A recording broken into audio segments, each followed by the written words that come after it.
Le Conseil électoral provisoire n'a pas la compétence pour décider de la mise en place d'une commission de vérification électorale. Selon le président de l'institution, Léopold Berlanger, cette décision est politique et il revient aux autorités de résoudre la crise issue des élections. Il a ajouté par ailleurs que le Conseil électoral provisoire n'est pas en mesure pour l'instant de définir un calendrier électoral.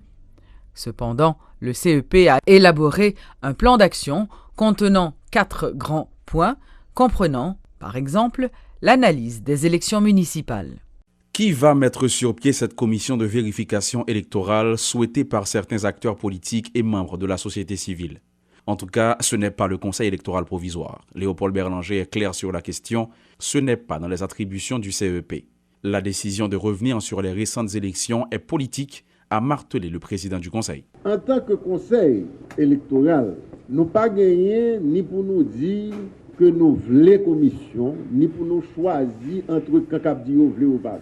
Parce que CEPA sont organes techniques et administratifs. Il n'y a pas longtemps, l'exécutif avait délégué cette responsabilité au nouveau Conseil, arguant qu'il ne voulait pas s'ingérer dans les affaires du CEP. Aujourd'hui, le Conseil renvoie la balle dans le camp de l'exécutif. Selon Léopold Berlanger, le Conseil a besoin que le terrain politique soit déblayé pour pouvoir lancer la machine. Les acteurs doivent trouver la formule pour résoudre la crise qui a conduit à la dissolution de l'ancien Conseil, selon Léopold Berlanger. Quelle que soit l'action qu'on prend pour lever le blocage politique là, nous souhaitons que le pouvoir politique là et acteurs politiques que vous fassent ça le plus rapidement possible, dans les meilleures conditions possibles, pour que Jean le fait là pas engendrer crise sous crise. Alors qu'ils attendent que l'horizon politique soit dégagé, les 9 membres du Conseil évaluent la machine, revoient le processus avant de pencher sur un calendrier électoral. Ne demandez surtout pas à Léopold Berlanger de communiquer une date pour les prochaines élections. Peu importe la façon dont vous posez la question, le président du CEP vous dira qu'il est bien trop tôt de parler de date. On a essayé où ça gagne.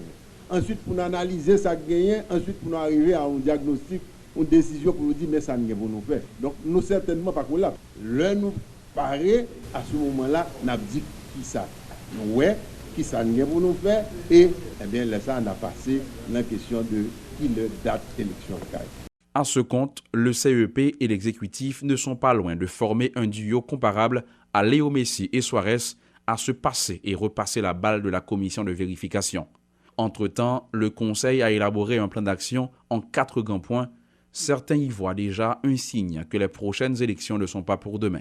Qui a parlé d'une transition de 120 jours? Parlait-il vraiment d'Haïti? L'exécutif va mettre en place la commission de vérification électorale. Actuellement, les techniciens travaillent sur les termes de référence de la commission et d'ici la semaine prochaine, une décision définitive sera prise. Entre-temps, le gouvernement réfléchit sur les mécanismes qui permettront de trouver les fonds nécessaires à la poursuite du processus électoral. Un budget rectificatif est à envisager selon le Premier ministre Enex Jean-Charles. Définitivement, cette commission de vérification électorale est une vraie patate chaude entre les mains des autorités. Le Conseil électoral ayant décliné l'offre de l'exécutif de décider de sa création, l'équipe menée par Jocelyn Privert est obligée de prendre ses responsabilités, mais pas sans quelques hésitations. Alors que le chef du gouvernement annonce qu'une commission sera effectivement mise en place, il n'est pas très clair sur la véritable appellation de cette dernière. Entre vérification et évaluation, Enex Jean-Charles ne veut pas se perdre, mais souhaite simplement qu'elle soit aussi proche possible de l'accord du 5 février qui, lui, ne parle pas de vérification. Nous ouverts pour nous faire une certaine forme de vérification qui allait le plus proche possible de l'accord.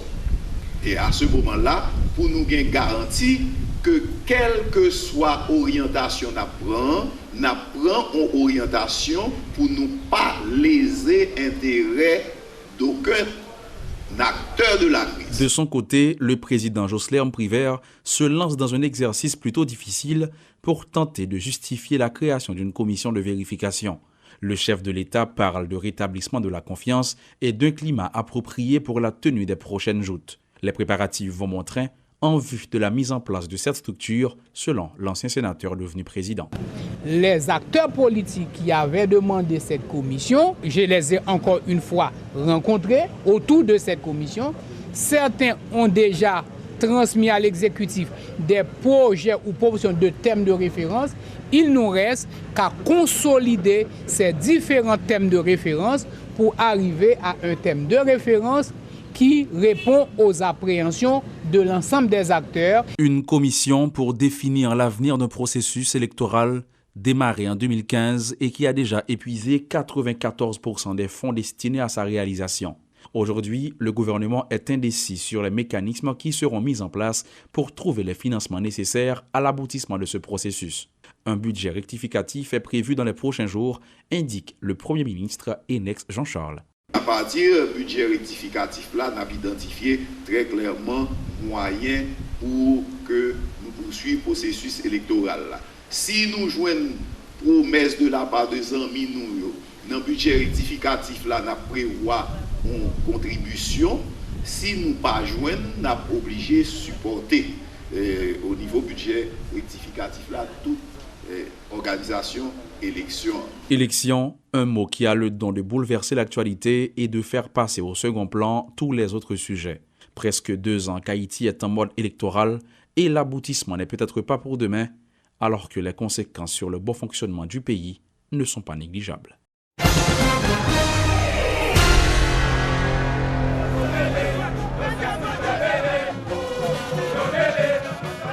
Plusieurs milliers de manifestants pro-PHTK ont défilé dans les rues sans incident majeur ce jeudi à Port-au-Prince. Partis de Pétionville, les manifestants sont descendus jusqu'au carrefour de l'aéroport. Ils réclamaient la publication d'un nouveau calendrier électoral dans la perspective du second tour de l'élection présidentielle et législative partielle. Les protestataires qui scandaient des slogans hostiles au gouvernement en place ont menacé de maintenir la mobilisation si leurs revendications n'étaient pas satisfaites. Yo mêlé, privé mêlé, dans ton mêlé. Nous là, nous demandons calendrier électoral, nous demandons deuxième tour, nous demandons privé 6 fois faire la lose, nous demandons privé 6 fois menti, 6 fois bluffer moun, élection, deuxième tour Jovenel Moïse, yo mêlé, n'a mobilisé jusqu'à ce que l'élection soit faite. Premier ministre dans l'élection, privé dans la démagogie. Premier ministre a fait l'élection, privé a fait des ordres. Premier ministre pour l'élection, privé a fait la lose. Premier ministre pour l'élection, privé a fait mesdames, a fait bluffer, a menti. Nous dit, c'est Premier ministre doit faire l'élection, yo mêlé, attendez ça là, privé mêlé, privé saisi, privé paniqué, yo père Jovenel a président pays. Yo pensé que nous avons peur, 7 février, nous avons déchouqué nous. Nous regrettons ça pour la mobilisation manche longue jusqu'à ce que le privé aille pour l'élection faite. À la minute que nous finissons l'élection, nous connaissons nous l'élection et puis nous finissons. Tout autre que nous n'avons pas publié le calendrier électoral, nous-mêmes nous ne pouvons pas faire bac. Mais nous-mêmes nous réclamons le calendrier électoral pour nous dire qu'il est, nous allons dans la deuxième tour d'élection. Pas de route pas boire. Puis mêlé, Enex Jean-Charles mêlé, président du conseil électoral la mêlé, tout le monde qui va faire l'élection faite, tout le monde qui va faire le développement fait dans le pays, tout mêlé, pas de route pas boire, c'est élection nous. Nos jours pas venir, ni députés, ni sénateurs, il y a consacré le peuple. Parce que nous-mêmes, au niveau de plateforme VMB, nous n'avons 10 départements. Parce que sans que, si on va respecter votre peuple là, on va respecter l'accord qui est privé et signé, nous venons violer l'encore. Avec tout international là, nous-mêmes n'avons un pinga.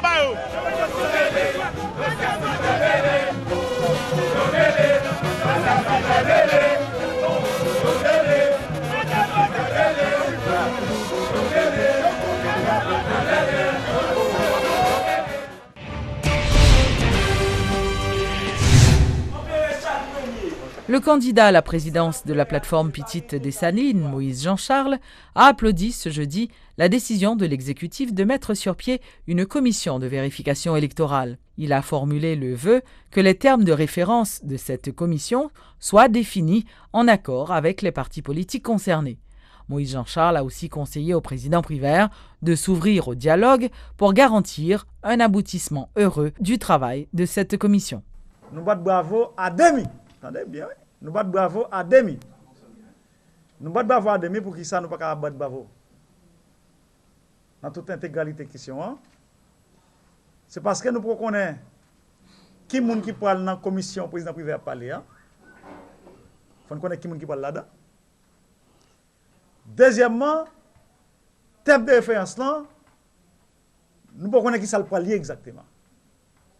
Et ça que fait matin, je crois que après déclaration président privé là, plateforme Petite Dessalines, nous avons confiance là, c'est pour nous dire nation, gon bon pas qui fait vers la bonne direction. Mais c'est pas comme ça. C'est là que nous avons commission, il y a des gens qui intègrent là-dedans, il y a des gens qui font preuve de gens dans le pays, qui montrent que c'est gens sérieux. Et, terme de référence, il faut le président du pays discuter ensemble avec nous. Je ne sais pas quoi c'est pour compte pas yo. Yo pour le chita, et puis yo écrit terme de défense pas yo.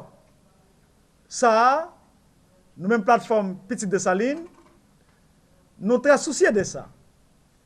Et nous avons répété l'autre fois encore. Quand on soit un monde qui était président du pays, quand on soit un monde qui était premier ministre du pays, pas de jamais d'élection, tout en pas de commission de vérification qui te dit exactement qui est qui premier, qui est qui deuxième, qui est tout.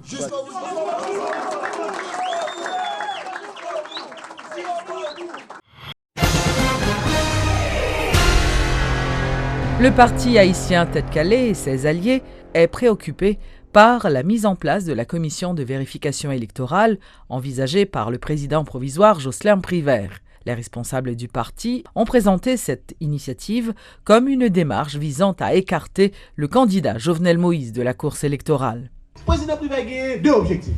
Dans un premier temps, créer un temps, la plévépion, on a vu ça, il fait des déclarations souvent, il permet de monde proche dans la société civile, il a parole pour parler pour lui, ou bien il a besoin l'autre objectif également pour dissoudre le Parlement. Parce qu'on a vu qui ça commence à faire là. Nous avons gagné des ministres qui étaient nommés, des parlementaires nommés comme ministres.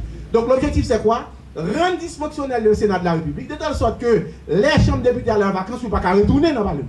Donc nous-mêmes nous disons, pas de commission, nous attachés de façon stricte à l'accord du 5 février, nous attachés strict aux articles de la Constitution, notamment l'article 191 qui consacre l'indépendance du Conseil électoral. Si le président connaît la pline faut des autres dans le pays, et puis acheter camper politiquement sur ça. Nous-mêmes nous disons, il y a un travail qui vous fait. Le travail là, c'est que ces élections, on attend le résultat d'élection qui vous fait, qui pas de population pas voter, nous attendons le calendrier. Et le président a un mandat 14 mai, moi, le président a fait dans la période. Mais 14 mai, c'est une date qui est consacrée par l'accord. Le président, il faut faire tout ça possible pour permettre la population de retourner aux élections. Parce qu'il y a une commission de vérification pour quoi faire, ça va changer en rien dans le classement résultat premier tour élection présidentielle. Il y a une commission de vérification pour quoi faire, puisque en aucun cas, majorité, choix majorité, et bien pas aucune manœuvre de dilatoire, aucune tractation d'épargnement malsaine capable de noyer le choix clairement exprimé par la majorité de nos compatriotes qui choisit Jovenel Moïse avec Jude Célestin pour aller dans le deuxième tour. Donc, nous pas souffrir maladie, commission d'évaluation ou de vérification. La deuxième chose, c'est que véritable commission de vérification, c'est électeurs, c'est population en âge de voter, c'est électorat haïtien. Je m'explique. Au premier tour, ils ont voté Jovenel Moïse qui finit en tête. Si que dans le deuxième tour, ce n'est pas Jovenel Moïse qui a voté, Jean-Gueux Gonticlic qui a tenté de faire quoi ça, et bien tout simplement au deuxième tour, il n'a pas voté pour lui encore. À bon vote sanction. Or, la majorité se prépare à renouveler sa confiance au candidat du PHTK. Et dans le deuxième tour, parce que de toute façon il y aura des élections, vous autres journalistes, la population qui nous regarde et nous écoute, à pouvoir constater dans quelle direction votre majorité a aller dans le deuxième tour. Je ne dis pas qu'il y a route pas bois. Au niveau du CEP, il y a un CEP qui est en place, il y a un seul bagage pour le faire. Publier rapidement un calendrier électoral, côté la parole dit clairement, dans telle date, élection à fait. deuxième tour présidentiel entre M. Jovenel Moïse et Jude Célestin, ensuite compléter législative et puis faire élection municipale et ça qui pas de contestation pour publier résultats et puis élection locale Kazek délégué de ville. Point barre. Pas aucun autre bagage encore que CEP a fait dans le moment ça. Il n'y a pas eu d'irrégularité massive devant conduire jusqu'à l'annulation des dernières élections. C'est ce qu'a révélé Haïti Democratic Project dans un rapport rendu public cette semaine. Ce rapport a été réalisé par James Morel qui a analysé 208 rapports provenant d'observateurs. Gary Théodate de Haïti Democratic Project. Rapport substantiel, nous dit, nous observons dans le nord, le nord-est, dans le plateau central, nous observons dans NIP, dans la Grandance et dans l'ouest. Et selon ces rapports, que nous-mêmes nous recueillons, mes rapports là, nouvelle lumière parce que nous, la société a déchiré. Société a déchiré, a demandé annulation, ça a demandé commission d'évaluation. Nous voyons que nous avons entré plus dans la crise avec un bagage qui fin fait déjà. Nous pas dit pas de faute, nous pas dit pas de irrégularité. Mais fraude massive qu'a proclamé pour dire annulation, ce n'est pas le cas. Non, ce n'est pas le cas.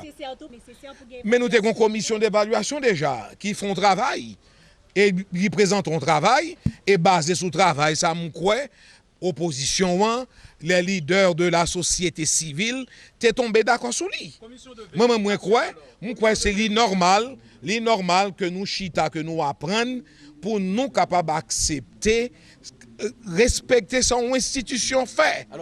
Parce que nous, institution, c'est nous-mêmes qui faisons, pas vrai? C'est nous qui voyons représentants là-dedans. Mais si nous ne sommes pas une institution pour le travail, nous ne sommes pas capables de gagner une société structurée. C'est là le problème. Nous ne pouvons jamais gagner un résultat qui satisfait personne. Parce que les Haïtiens ne peuvent pas accepter perdu, il faut que les Haïtiens gagnent. Un résultat pour qu'on ait 5 candidats qui gagnent. Mais dans quelle société ça fait? Mais il faut nous apprendre, il faut qu'on perde, il faut qu'on gagne. C'est comme ça lié. C'est ça lié. Nous sommes un peuple qui est très clanique. Nous sommes un peuple qui est très partisan. C'est une question de octroi que je m'y mette. Le temps, nous mettons institution, nous voulons une démocratie, ce soit nous entrer dans les règles du jeu, ou du moins ce soit l'autre régime qui allait avec culture. Nous. Parce que la démocratie est antipathique avec la mentalité haïtienne. Plusieurs personnalités, dont d'anciens ministres, sont frappées d'interdiction de départ. Le nouveau ministre de la Justice, Camille Edouard Jr., qui n'a pas commenté les récentes mesures prises par le chef du parquet, a fait remarquer que personne n'était au-dessus de la loi. Le garde des Sceaux de la République a révélé que le ministère de la Justice a une dette de plus de 200 millions de gourdes. Selon le ministre Camille Edouard Jr., toutes les dispositions nécessaires seront prises afin de permettre à la Cour de cassation de recommencer à fonctionner normalement. Le m'rivé dans tête ministère, moi joigne que gain plus de globalement, gain plus de 200 millions de gouttes de dette et avec dette pour professeur dans l'académie, police, dette et pour balle. Et moi, je vois un pile problème qu'il y ait très certainement un audit pour confirmer ça tout et à des décisions qui te prend avant et que moi j'ai un souci pour moi assurer que décision ça est conforme à sa loi sur finances publiques dit. Et c'est très important pour nous parce que et bien l'État, ce n'est pas bien privé personne. Et si, par exemple, si le ministère a un garage libre, pour que ça, ce n'est pas un garage libre pour réparer et machine que le ministère a gagné. Pour me prendre un exemple ça seulement, c'est une préoccupation. Et c'est une préoccupation aussi par rapport à décision pour augmenter masse salariale alors que pas toujours une provision pour ça. Et donc, ça prend la nécessité que nous portions correction. Évidemment, et nous comprenons qu'il y a une nécessité pour nous garder qui sa loi sur administration publique l'a dit et qui ça et loi sous finance et comptabilité publique dit. Et sous question interdiction de départ, je dois vous dire que moi pas gagné pour me commenter décision de justice ou qui prend par autorité de justice, tout simplement parce que justement et loi sous magistrature très claire et commissaire du gouvernement maître Danton Léger, c'est un avocat expérimenté, c'est un ancien chef de parquet, c'est un ancien député, c'est un homme de loi et que il a une maturité à chaque fois qu'il prend décision et pour le garder et qui ça la loi dit en fonction de eux.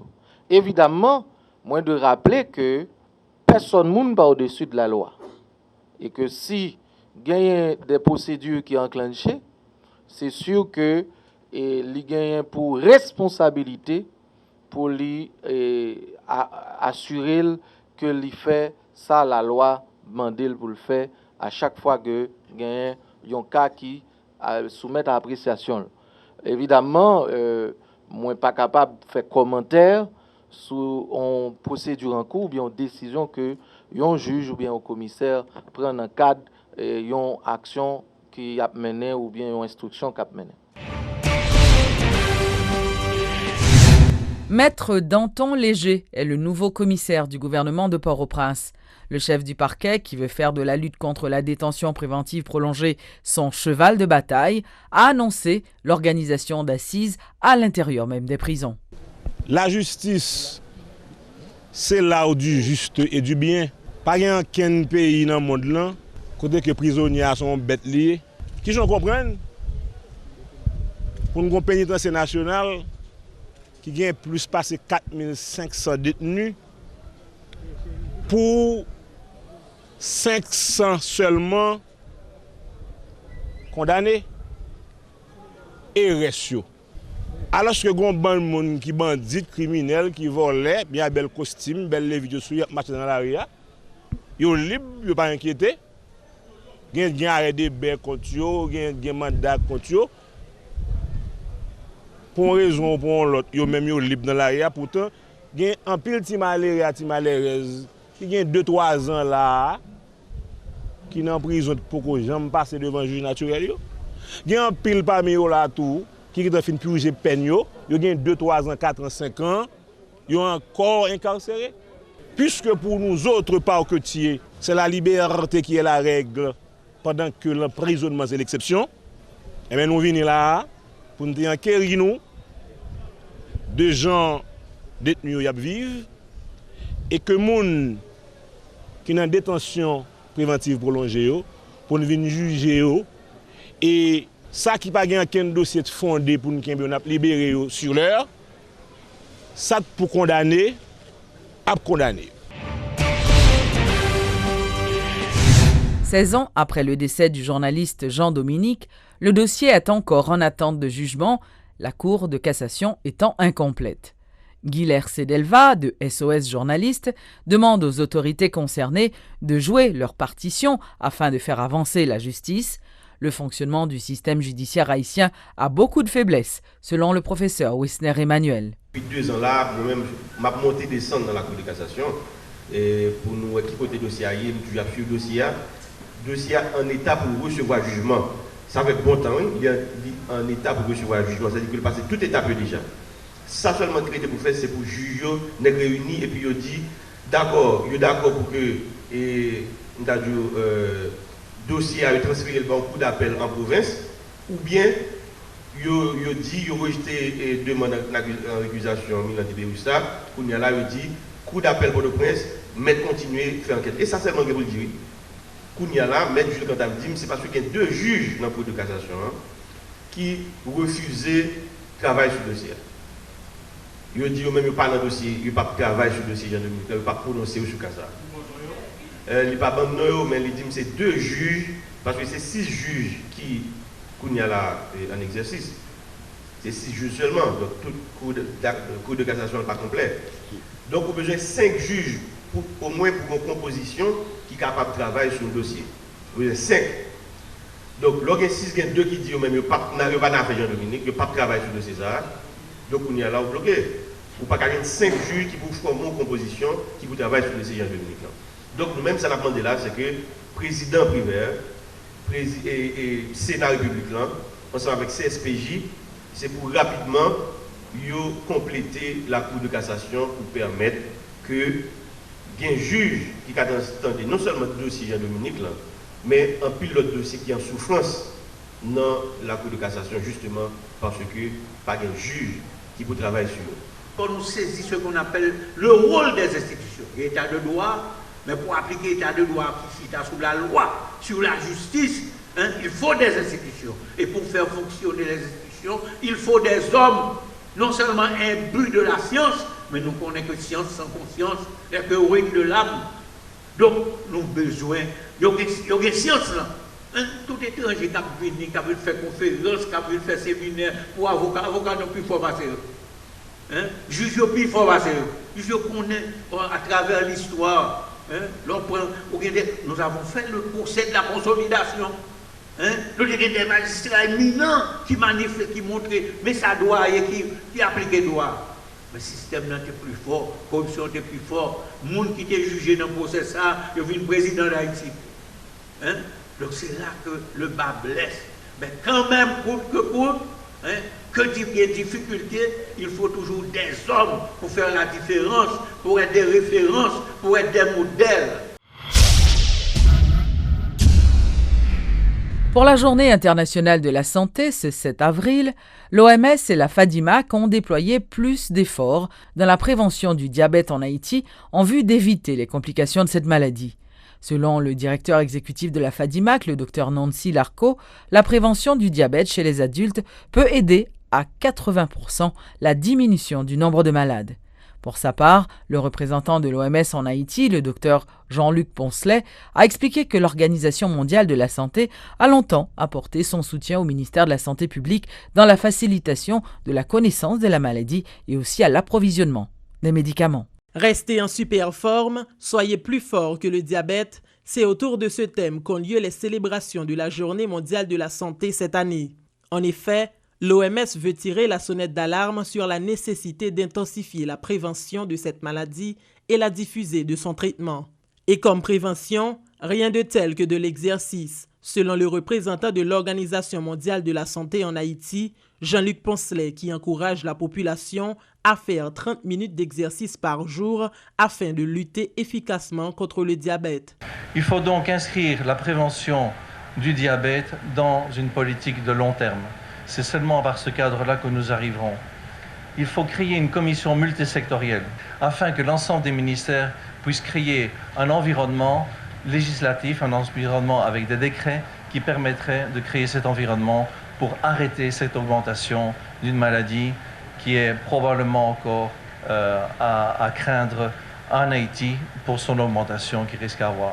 Même si le pays est dans une conjoncture politique difficile, l'État a le devoir de favoriser la prévention du diabète en mettant sur pied une stratégie de lutte contre les maladies non transmissibles. Nous sommes encore plus contents du fait que nous voyons que nos efforts produits pendant de nombreuses années pour sensibiliser le grand public et particulièrement les décideurs, que ces efforts ont abouti, car l'emphase sur le diabète cette année a pour but de rendre officiel le diabète et les autres maladies chroniques non transmissibles des priorités de santé publique avec les actions concrètes et nécessaires qui en découlent.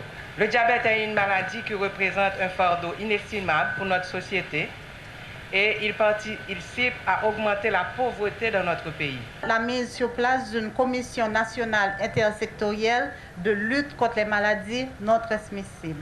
La réalisation d'une enquête de prévalence pour avoir un profil réel de la situation de ces maladies, l'information de la population en général pour l'application des mesures préventives, l'éducation des patients diabétiques sur les facteurs de risque pour les aider à bien mener le traitement et jouir d'une vie de qualité. Chaque monde qui a un diabète, c'est nous pour veiller tête nous pour ne pas tomber dans le coma diabétique. Il faut nous exécuter à la lettre tout ça, docteur nous, apprendre nous, tout ça, docteur nous, dis-nous pour nous faire. À noter que la prévalence du diabète a augmenté dans le monde, ce qui a un impact sanitaire et socio-économique majeur, en particulier dans les pays en développement. D'où la nécessité de mettre en place une stratégie pour combattre cette maladie. Toujours dans le cadre de la Journée mondiale de la santé, une journée de sensibilisation et de plaidoyer a été organisée ce jeudi au Champ de Mars par le comité de coordination des ONG en Haïti. On mettait en pratique tout principe l'hygiène pour choléra Kaba, tel en était le thème. Les organisateurs ont montré à la population les bonnes pratiques d'hygiène, par exemple le lavage des mains concernant la prévention du choléra. La place des Salines au Champ de Mars avait changé d'allure pour accueillir cette journée porte ouverte qui se déroulait autour du thème « On mettait en pratique tout principe l'hygiène pour choléra Kaba ». Banderoles, flyers, documents informatifs entre autres, tout était mis en place. L'objectif, sensibiliser la population sur la nécessité de lutter contre l'épidémie de choléra qui s'est déclarée dans le pays en 2010. N'a dit population, choléra toujours là, même si quantité de monde qui a attrapé maladie choléra diminue, mais choléra toujours là, c'est pour prendre toutes précautions que nous connaissons, pour laver les mains. Chaque fois, vous pouvez manger, vous pouvez mettre les mains dans la bouche, c'est pour laver les mains. Chaque fois que vous sortez dans la toilette, c'est pour laver les mains. Laver les mains avec non seulement de l'eau qui est traitée, manger que vous préparé pour manger, faire dans bonnes conditions hygiéniques. En clair, les consignes d'hygiène sont de rigueur. La population haïtienne doit en tenir compte et ne pas céder à la négligence. C'est en substance ce qu'ont retenu des participants qui livrent leurs sentiments. Passer ma passé, moi ouais, activité à faire, moi c'est important. Passer me laver même. Je pense que c'est vraiment important pour nous enseigner pour laver mains, pour propter mains, pour pas prendre un microbe, pour pas prendre choléra. Cette journée de sensibilisation était aussi l'occasion pour les organisateurs de faire des démonstrations de lavage des mains, de préparation de savon liquide et du sérum oral entre autres. Autant d'activités pour commémorer la Journée mondiale de la santé ce 7 avril.